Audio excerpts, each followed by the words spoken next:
नांदेड़ उर्दू घर महाराष्ट्र का पहला उर्दू घर है। इसमें 2 बड़े और कुशादा कमरों को लाइब्रेरी के लिए मुख्तस किया गया है। ये लाइब्रेरी जदीद फर्नीचर और दीगर सामान से आरास्ता है। इस लाइब्रेरी में उर्दू तलबा के लिए उर्दू की किताबें भी दस्तयाब कराई जाएगी। इस ज़िमन में उर्दू घर इंतजामिया ने उर्दूदा तबके से अपील की है कि उर्दू की किताबें उर्दू घर की लाइब्रेरी को अतिया करें। इंतजामिया ने उर्दू के अलावा मराठी, हिंदी और अंग्रेजी किताबों को भी अतिया करने वालों की हौसला अफजाई की। इंतजामिया के मुताबिक जो लोग अपनी बेश कीमत किताबों को अतिया करना चाहते हों वो उर्दू घर के मैनेजर सलीम खान से मोबाइल नंबर 9970278285 पर राब्ता कायम कर सकते हैं।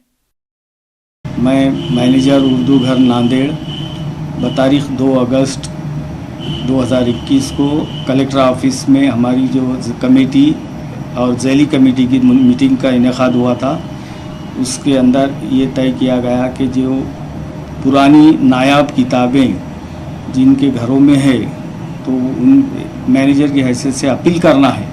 अगर वो किताबें बोसीदा होंगी, थोड़ी भी फटी हुई भी होंगी तो उसको हम बाइंडिंग करवा देंगे, उसको असर नौ तैयार कर देंगे, क्योंकि ये नायाब किताबें हैं, आज मार्केट में अवेलेबल नहीं रहती।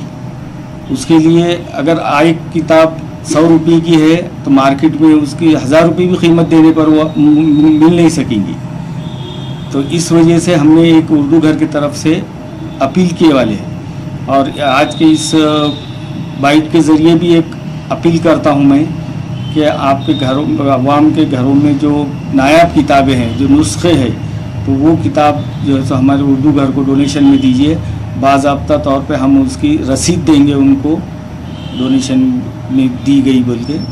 इससे फ़ायदा ये होगा कि भाई जो किताबें घरों में धूल खाती हुई पड़ी हुई हैं, अंबार की शक्ल में हैं, तो ये यहाँ पर एक उर्दू घर के तौर पर एक लोगों को पढ़ने के लिए एक प्लेटफॉर्म मुहैया किया गया है। तो ये इसमें एक से बाकी ज़्यादा से ज़्यादा लोग इससे फ़ायदा उठा सकेंगे।